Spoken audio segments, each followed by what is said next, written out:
it's Silvia. Welcome back to my channel and welcome to the month of Spooktober. Welcome back. So this is unfortunately the last week of Spooktober because Spooktober officially ends with Halloween, which is this coming Friday. But I think it's been a fantastic month so far. I had so much fun proposing kind of new content to you, a content that it's for me mostly for fun, and I loved it that there was a lot of really excited and engaged response from you guys, so that makes it worth it. It's not the number of views, the number of likes and the comments and everything. Well, the comments of course, but it's knowing that you actually appreciate it, and then I'm hoping that you had and continue to have as much as a great time as I have. It's amazing to be here, really. Today though, we're going to get a bit scared together because I'm going to show you 5 decks that are on the one hand incredibly and scarily accurate, but on the other hand they are so scary that I'm actually too scared to use them. Does that make sense? Hopefully it does. So let's have a look. So I'm going to start with this one because this is an oracle deck, and it's an oracle deck that we're actually using. I've used it for the first time with my members for the Energies of the Week video this week. And this is part of our deck study. So what happened was that when we did the poll to go to our next deck study, I thought to myself, I don't want to restrict anyone to a particular deck because it is Spooktober, and so we're just gonna focus on a group of decks that may show one theme rather than another. So you know, the choices were between vampire themed decks and zombie or bones or anatomy themed decks and ghost decks and gothic decks and so on and so forth. And so obviously all of the decks that are really a joy to use in this month of Spooktober, and the vampire themed decks won. And so basically as I said in last week's Friday video, I'm basically using all of my vampire decks because we're going to focus this deck study not just on tarot and oracle decks based on vampires, but also more generally so on vampire lore, folklore, history, origins, all kinds of sources that I'm going to recommend to you, including movies, TV shows, fiction books, non-fiction books, even songs and playlists. So we'll also create a playlist, which is going to be so much fun. And as always, if you're not familiar with my membership, there are 3 levels. The first one is the Fairlight members, that is shown as a supporting level. So Fairlight members only have access to 1 video per month, but the Sunlight and the Starlight members have access to pretty much an avalanche of material, because it's not just videos, but for each and every video, for example, related to a deck study, or also read like a pro courses, I actually give a lot of PDF material that can be downloaded, printed out, or saved digitally if you so prefer. So I started integrating the Energies of the Week videos with the vampire lore, and this deck is just absolutely fantastic. And the reason why I'm kind of now almost scared, and I would say I am scared to use it. I am scared not to show you the deck.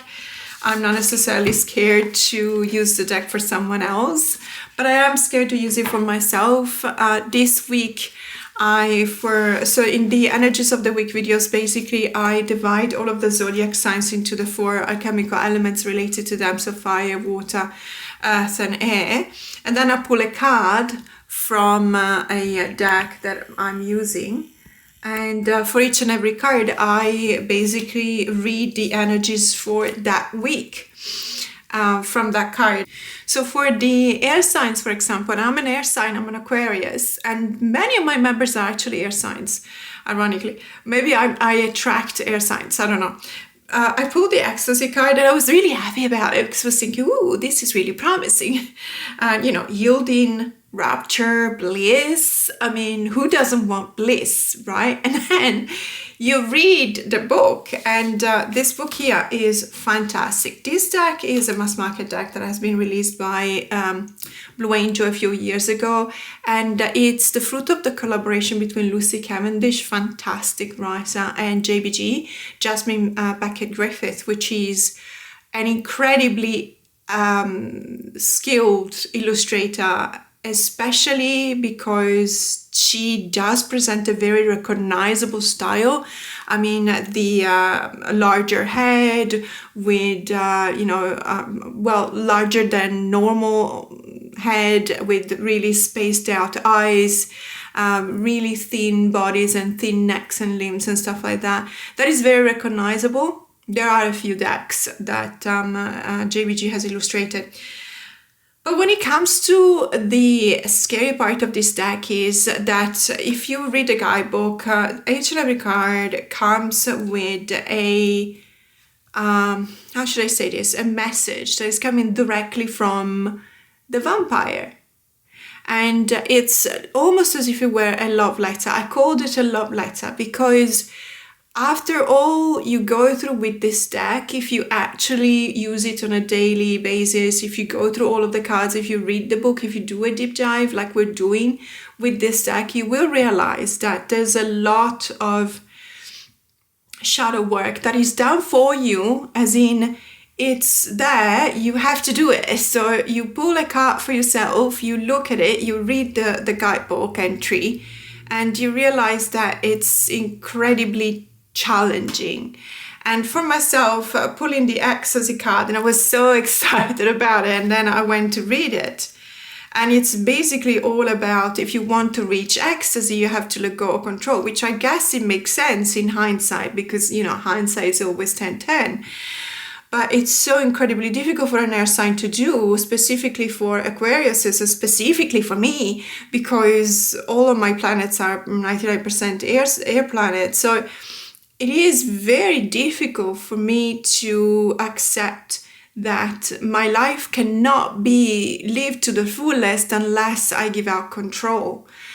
It does repeat several times that you need to know who you can trust, because when you give out control to someone, you really cannot take any kind of risk, and otherwise you will not reach the ecstasy or the bliss, because obviously you'll always be worried. But in my case, even though I do trust someone, of course I trust my husband, for example, but even if I trust him 1000% with my own life, it's the fact of giving up control that is incredibly difficult for me, and I can work on it, and I have worked on it, but the problem is that I will never completely cede control without having a little bit of anxiety left that derives from the fact that I am not in control for that, however long that goes for, whether it's a day, a week, or, you know, not even talk about a month. Please, let's not talk about a month. 1 hour of giving out control for me is already giving me high blood pressure, because it's just incredibly stressful. And it is a challenge for all of the other zodiac signs. There were very challenging kind of cards as well, because we pulled discipline for the water sign, ecstasy for the air signs, the Maynard with madness, ecstatic ritual, energy release. So that's an invitation to live life to the fullest and also to kind of release control. But that came for the earth signs, which is something that is very difficult to do for them as well, because of, if you're an earth sign, you will feel that you have this sense of being grounded. So it literally is asking you to let go of that sense of being grounded, which is something that actually makes you who you are. So, and then I pulled the Immortal card for the fire signs. And for fire signs who are so well focused on your family, if you're a fire sign, especially Aries's, but also Leo's, family is extremely important to you, and you feel like you're the one that has to, you know, push everyone into one direction, and you know, you're there for your family, you need to be there for your family. It's kind of a thing that really motivates you. And this card tells you that because of intergenerational trauma, and let's say all of the trauma that is dumped upon us from lineages, maternal, paternal, etc., you need to step away from your family. It's always with a caveat. It's always telling you, yeah, you need to do so, but in such a way that it's still safe and so on and so forth. And there's always a really beneficial aspect to what it tells you to do. But at the end of the day, it's incredibly challenging. It's incredibly difficult, I feel, for each and every one of us, regardless of the fact that you might be an air sign, you might be an earth sign or whatever. It's just incredibly difficult to just accept this message. And the message is even more powerful because it is directed to you by someone who's literally saying, I'm a vampire, I'm telling you, you're a human. You know, so, and it's what I like about it, which it's kind of whimsical, almost whimsical, is the way in which it feels like these vampires that are talking to us, literally saying you, using the second person singular to address you, the reader. They go, yeah, you humans are really odd. You humans are really weird. I mean, you have this and that, and it doesn't make sense. And we vampires are like this. And I get it, because that is kind of what we're doing in this kind of study. We're also trying to understand the point of view of a vampire, why this lore, folklore has been incredibly sensual and seductive, not just for the sensual aspect and the aesthetics of a vampire life, but also because of what they represent. Letting go is, I can tell you, letting go, of course, I would love to be able to let go. And that's one of the reasons why in Friday's video I was also saying I would love to become a vampire, but maybe for just a small time. Because I don't think that I can actually live completely letting go. And I don't know, but it does represent the idea of being part of a community that has absolutely no discrimination, for example, which is something that I really love.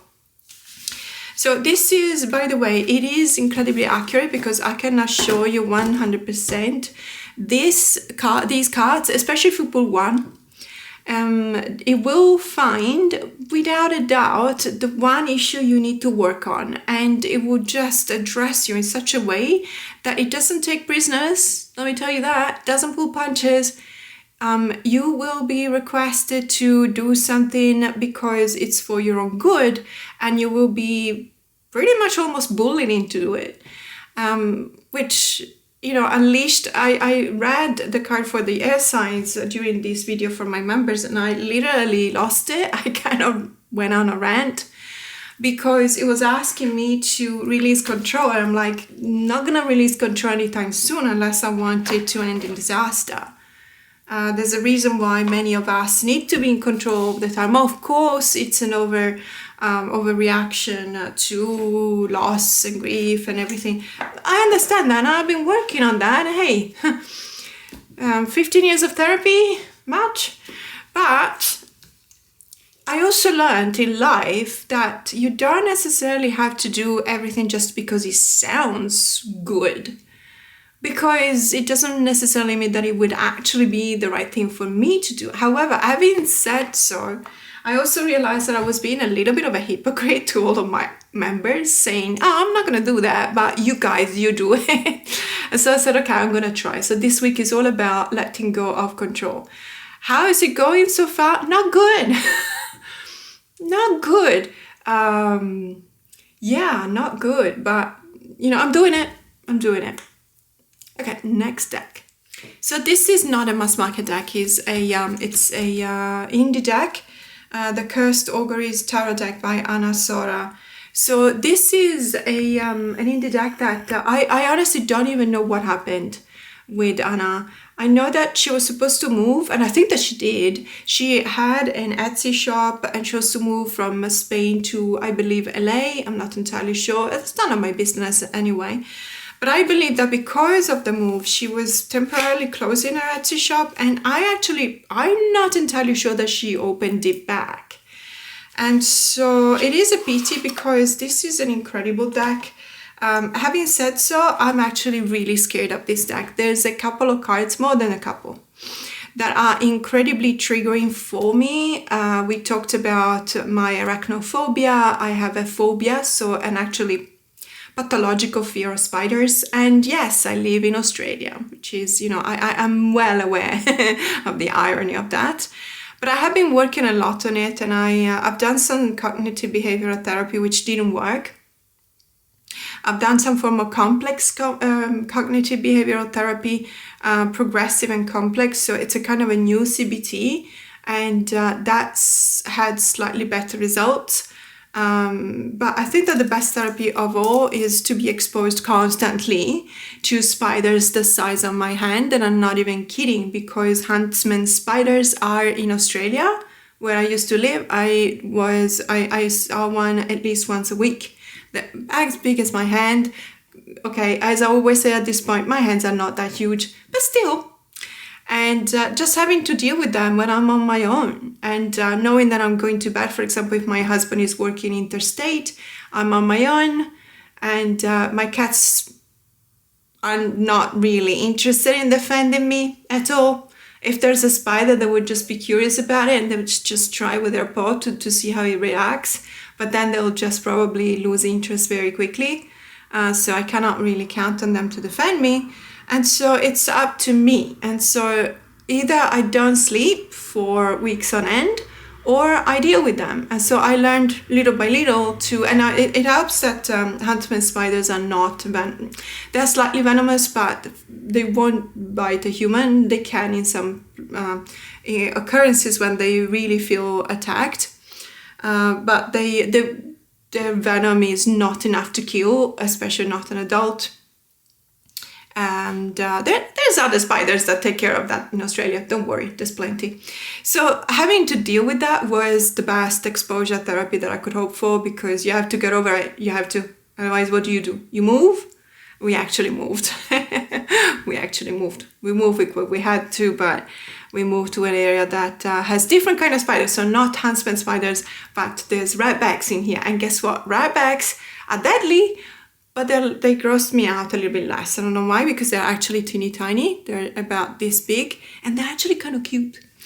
So going back to this deck, there's a couple of cards that really trigger me.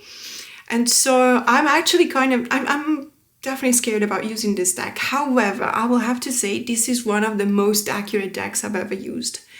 When I do convince myself to do a reading with this deck, whether it's probably just for me, because I wouldn't use it for my members, we wouldn't use it for a customer unless they specifically ask for it. And in that case, I would definitely make sure that they know what this deck is about.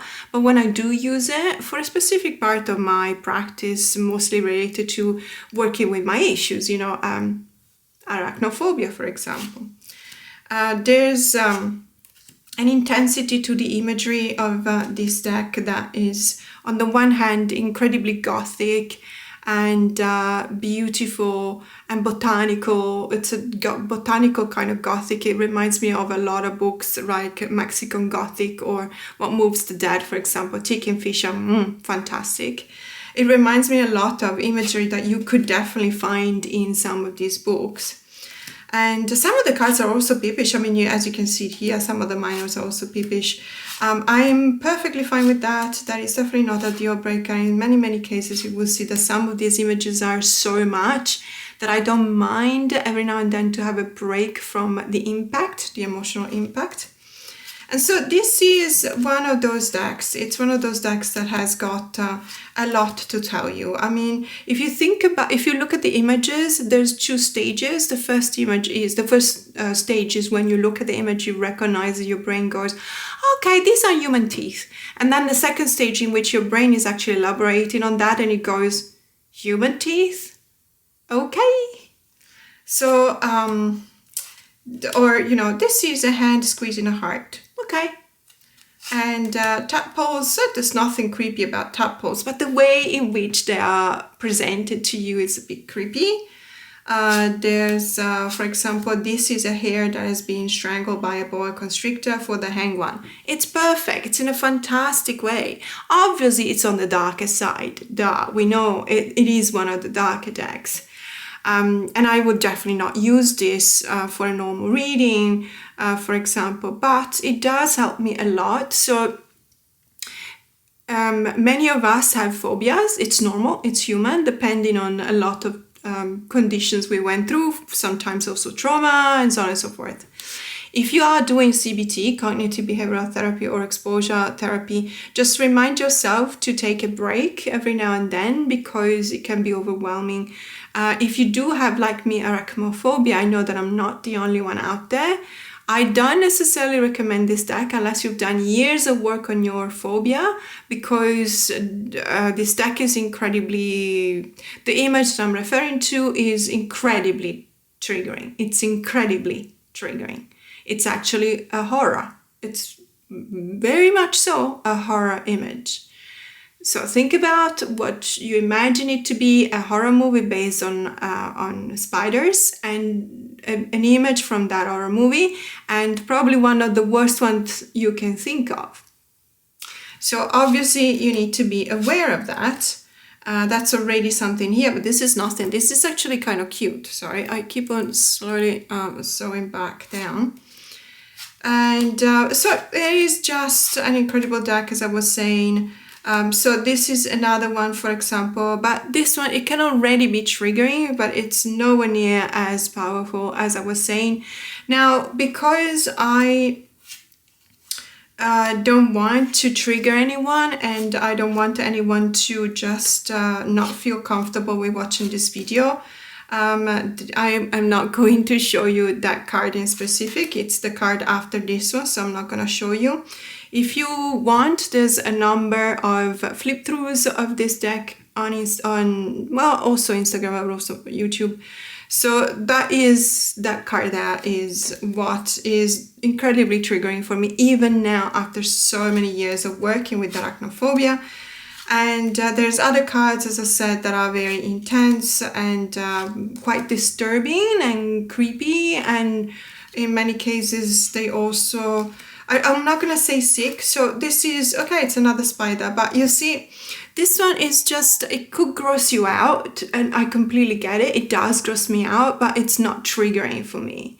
Or if it does trigger me, it's just because I recoil, because it's the hairy long legs I don't deal well with, but it's not like, or even this one, for example. The card that I did not show you, if you don't know which card I'm talking about, please understand I did not show it for a reason. Okay, I have a good reason not to show it. It's incredibly triggering, and beautiful artwork, by the way. And as I said, this deck is a fantastic deck. It reads really well.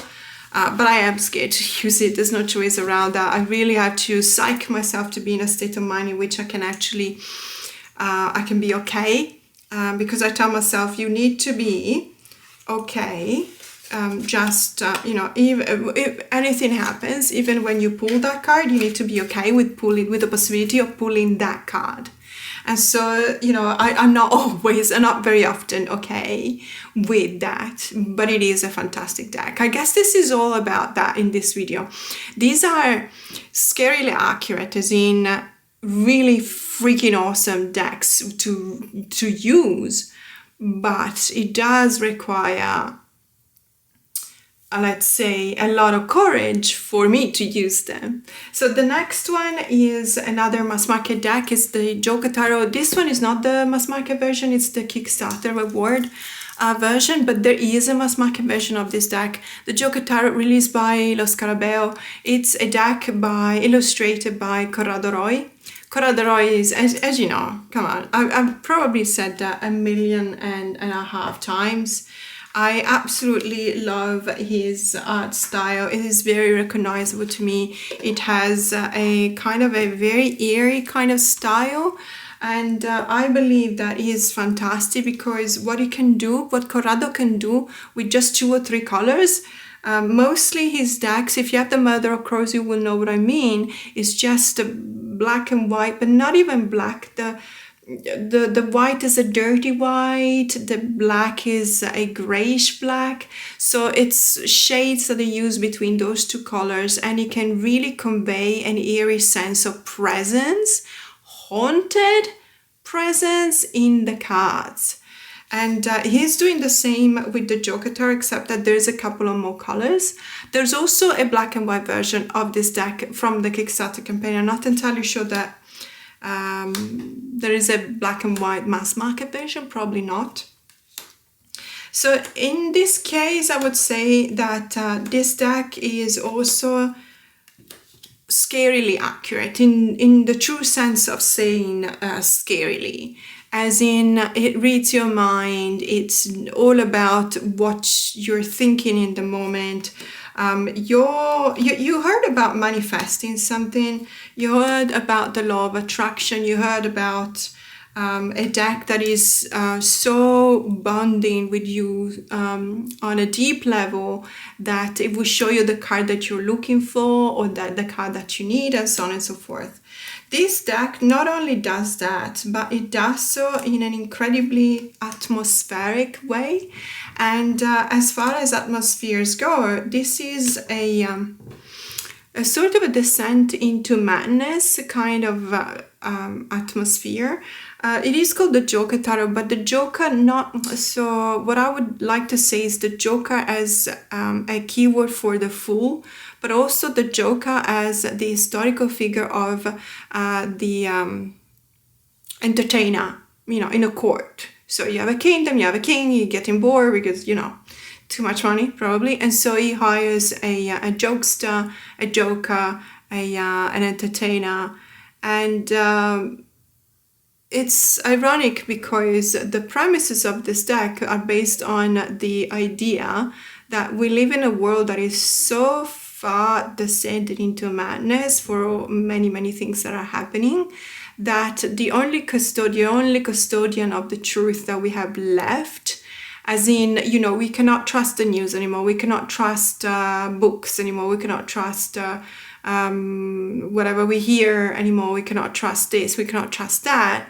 The only custodian left of truth is actually the Joker, who ironically and originally was supposed to be the one that was actually joking about things. And so it is an upside down kind of society. It is a society that has somehow stopped being truth to itself, and is not it's not promoting a sense of truth, a sense of being direct, a sense of reliability that we don't even look for in our contact with the external world anymore, because we're so used to being deceived.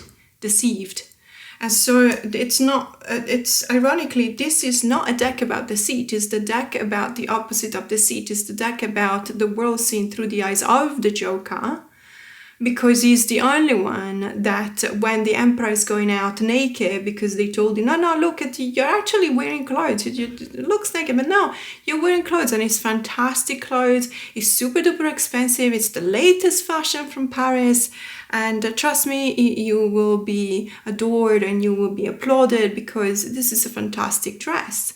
So no one talks. The Emperor goes out and is completely naked, and no one says anything because they're scared of being gunned down because, well, it's the Emperor. And the only one that has the courage, but also the naivete of actually pointing a finger to the Emperor and start giggling and say the Emperor is naked, is the jokester. It's the Joker, is the village fool. It is the fool of the major arcanas. Why? Well, because they're not jaded. Because they're not scared of the consequences, because they're not the ones that worry about what's going to happen tomorrow if I don't. See, there's the lesson that I need to learn, is I need to be a little bit more of a fool and not care about the consequences of letting go of control. But, so this is a deck that looks at life and the world, basically, through the lens of this Joker, of this person that, he can descend into madness, but he's already been there. And because he's already been there, he is the fool, but it's not the fool that stamps from scratch, it's the fool that is a wise fool, because he's already been through the hero's journey. He's already been through the major arcanas, and he stopped at the world and then he started again. And so who else, who should we actually listen to other than the fool that has already been down the road that we're going down right now? So I love it. I love it because there is an acceptance. Sorry if I stop on this card, but this is one of the most triggering ones and one of the ones that it makes me scared of using this deck. But it is very visually explanatory of the reason why I believe that this is a revolutionary deck. Whether you like the aesthetics or not, that is not, I completely understand. It's not for everyone. I get it completely. I like it, but that's just me.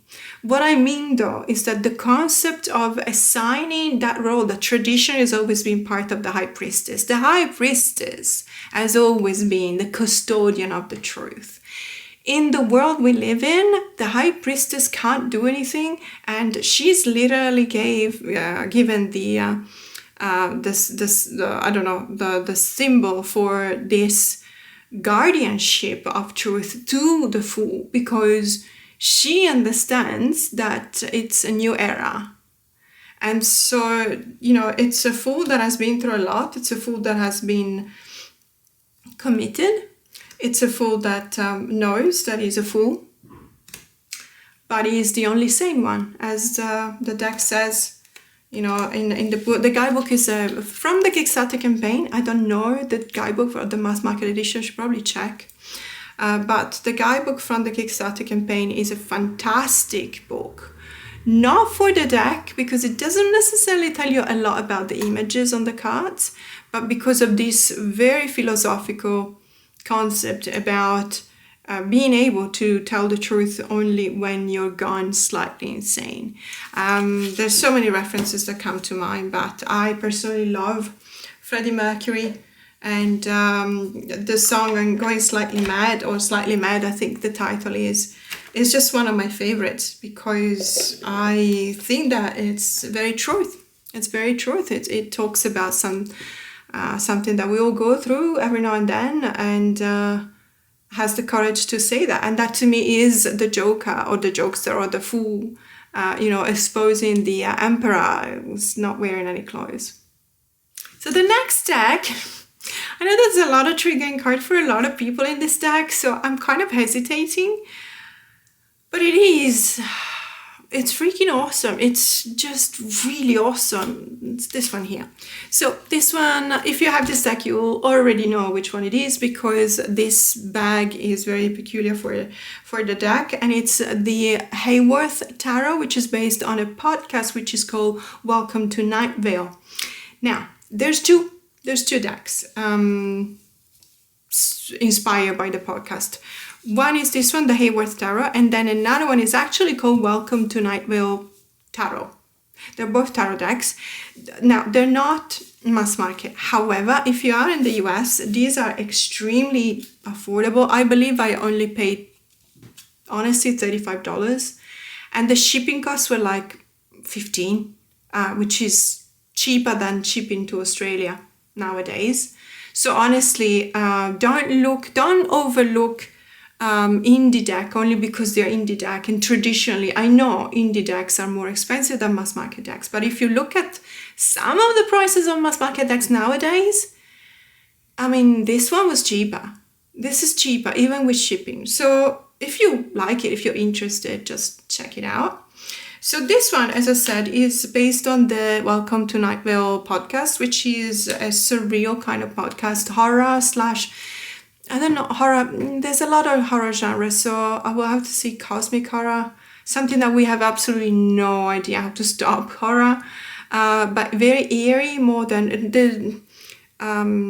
it's not your typical slasher, for example, not based on vampires, werewolves, at least not that I know of. There's hundreds of episodes. I haven't listened to all of them.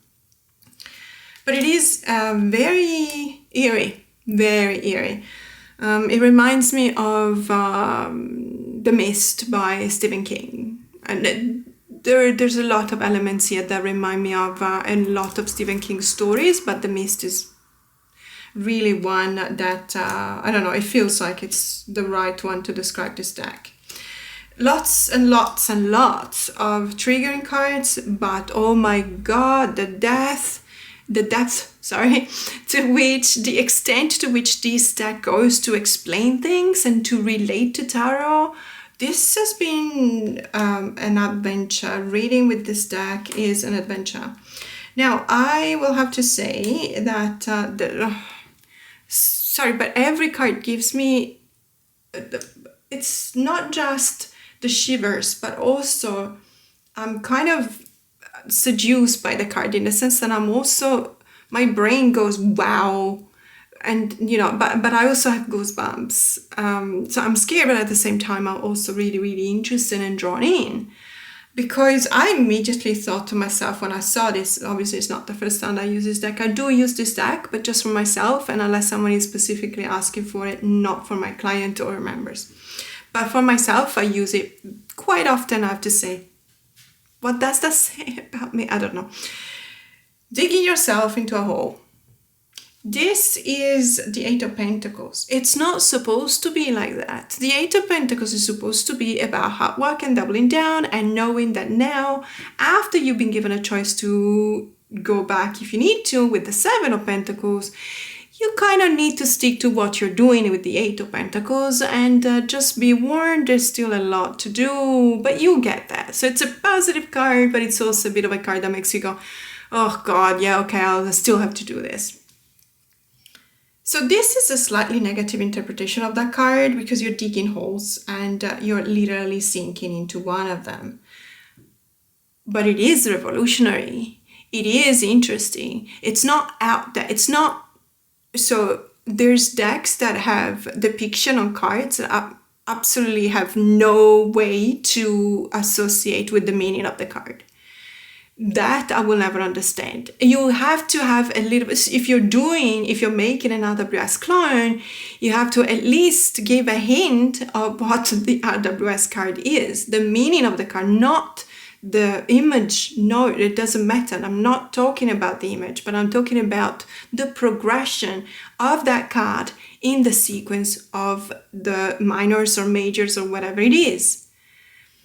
Or if you want to stick to alchemy, fine. Want to stick to astrology, fine. Want to stick to numerology, fine. But stick to something.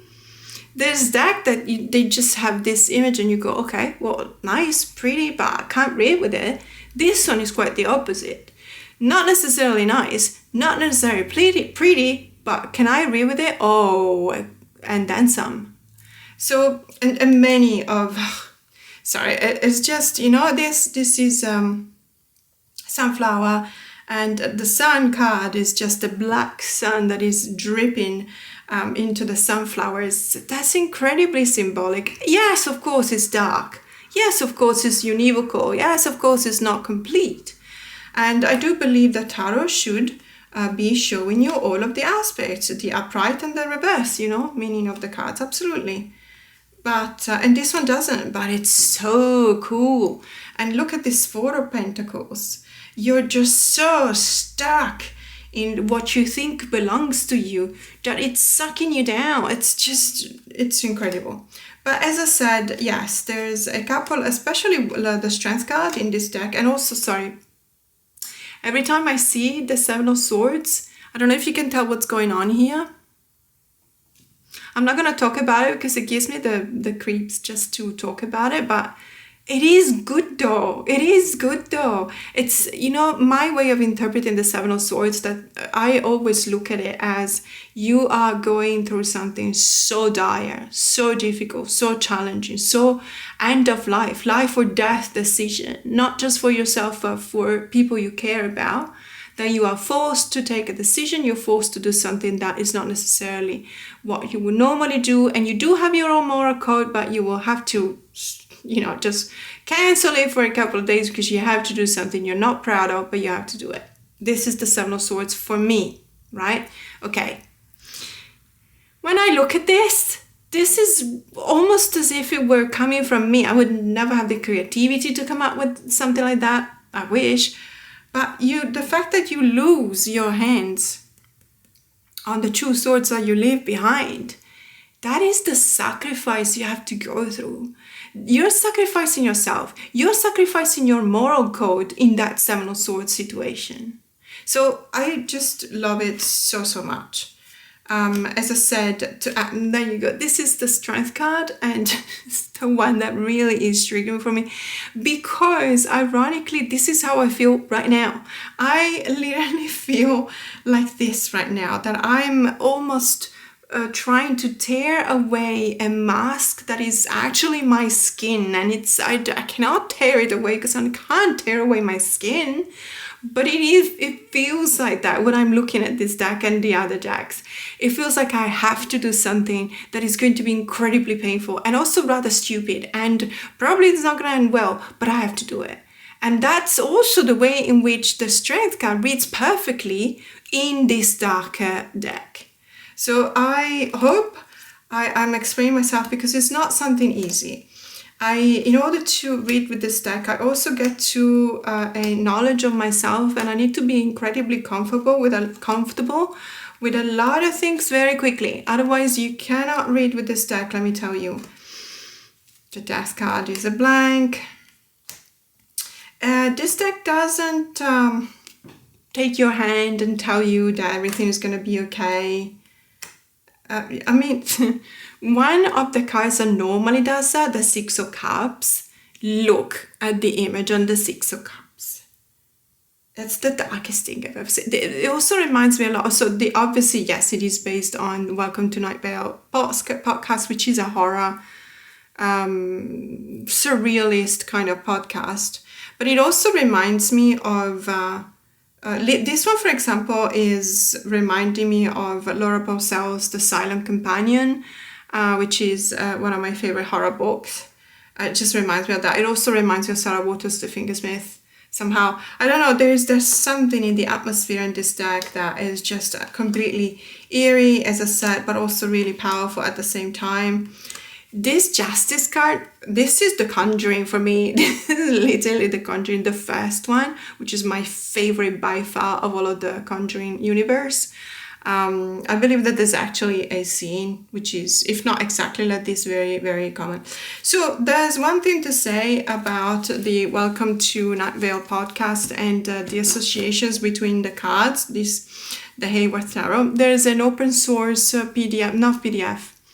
It's an open source Excel file that people during the years have been keeping up and maintaining, where you can basically enter, if you have an idea on why the Justice card looks this way, and if you have a reference to one of the episodes of the podcast, you can actually go to this Excel file and you write your own explanation, and then it will be there for others to accept or dispute or whatever. So it's actually kind of interesting. But yeah, this is an incredibly accurate, scarily accurate deck, but I'm definitely too scared to use it. And last but not least, I have to go with the deck that I know that if you've been watching my channel for any length of time, especially if you've been watching videos in 2025, you will know which one it is. I have to go with this one.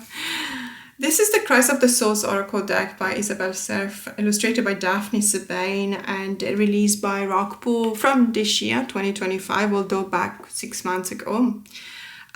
This is still available, very affordable, and it is an overlooked deck by far. By probably one of the most overlooked deck when it comes to mass market decks of all time. Why? Because of the art style. I'm sorry to say that, because there's an illustrator behind this. It's not being done by AI or anything. And so, I when I say it's underrated, it's actually a compliment in the sense that I believe that this art style is very minimalist, as you can see. Very minimalist. A couple of times I refer to clip art kind of art style, because it does remind me of those old clip arts that you could use on your PowerPoint presentations, for example. It's not like that. I'm not saying that the illustrator used clip art. I'm saying that it reminds me of that, but at the same time, it is without a doubt a deck that is also repeating images every now and then, as you can see here in number 2 and number 18. But it's also one of those decks that you probably look at it if you don't necessarily have the time to dive deeper into the meaning of the cards, reading the title of the cards, the keywords, go into the guidebook and read the entry and so on and so on, and actually work with the deck, you probably would not buy it. Why? Because we are so spoiled for choice when it comes to pretty deck, beautiful deck, artistic deck, and so on and so forth, that when it comes to time in which we need to spend $30, we probably, if we are finding ourselves choosing between a pretty deck and this deck, and we don't know anything about working with this deck, we'll probably go with the pretty deck. That will be a mistake. Well, it depends on what the other deck is.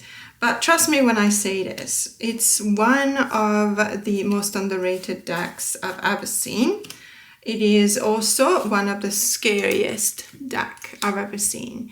And the reason is the way in which you're kind of eased into some very pretty intense shadow work by the sentences and the keywords at the bottom of the card, which they're kind of misleading, because basically you read them. Let me just pull a card, even though, guys, every time I pull a card, I have to force myself to look at it, because this deck bites.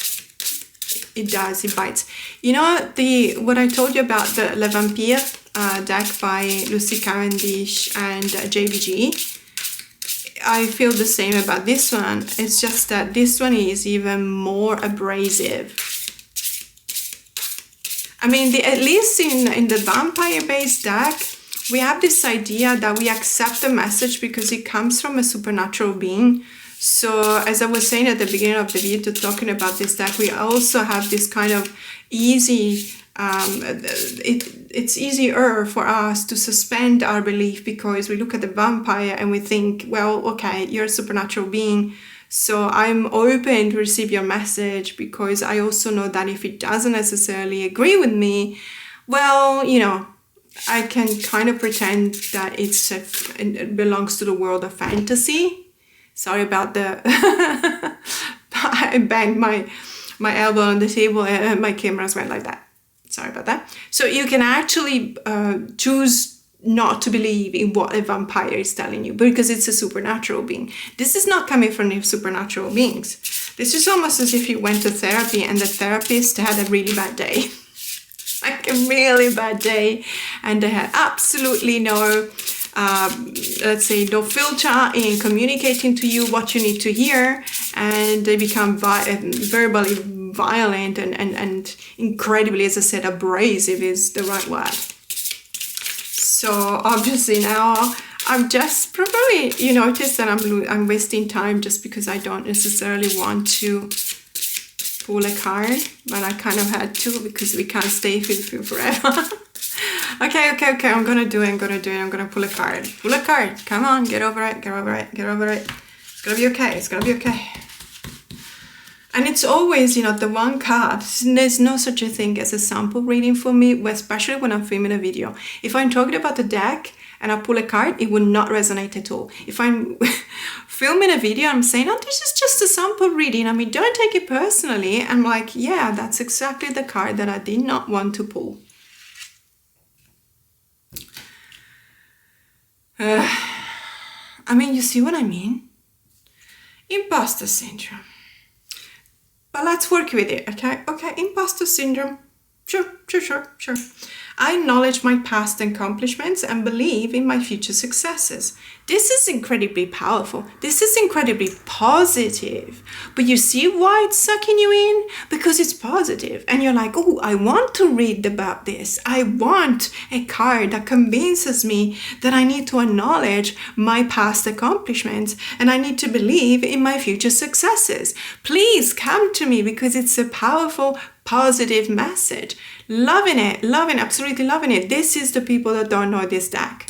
Me, I'm like, yeah, okay, let's see. So card number 40. Where is it?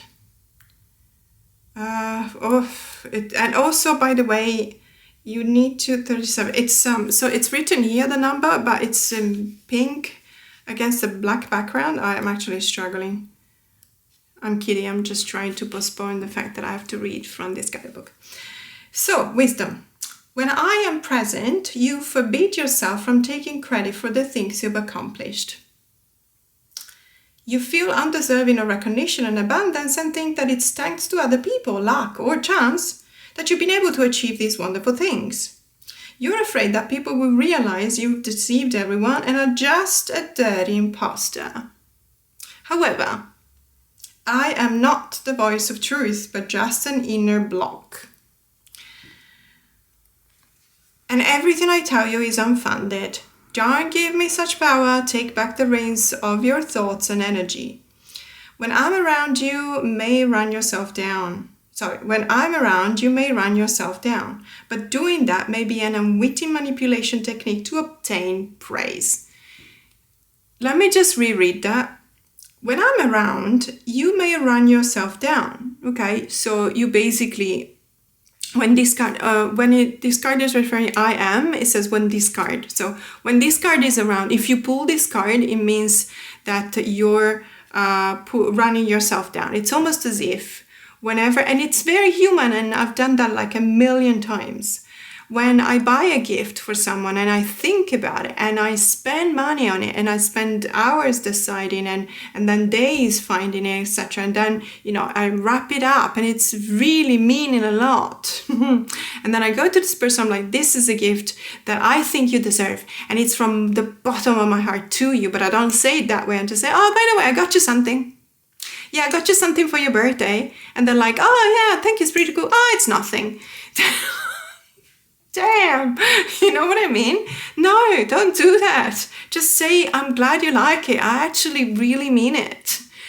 Don't say, yeah, it's nothing. Or, well, oh, you speak so many languages. Yeah, it's okay. I mean, it's nothing.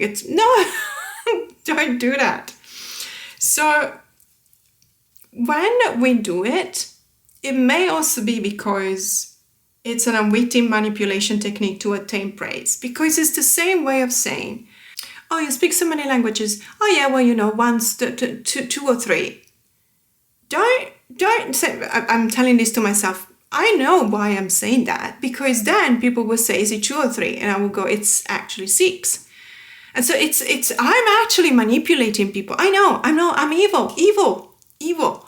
I'm manipulating people because I know how to get, because I've been doing that for so many decades and I know the right way to do it, at least in this particular situation. Trust me, I'm not a manipulative person at all.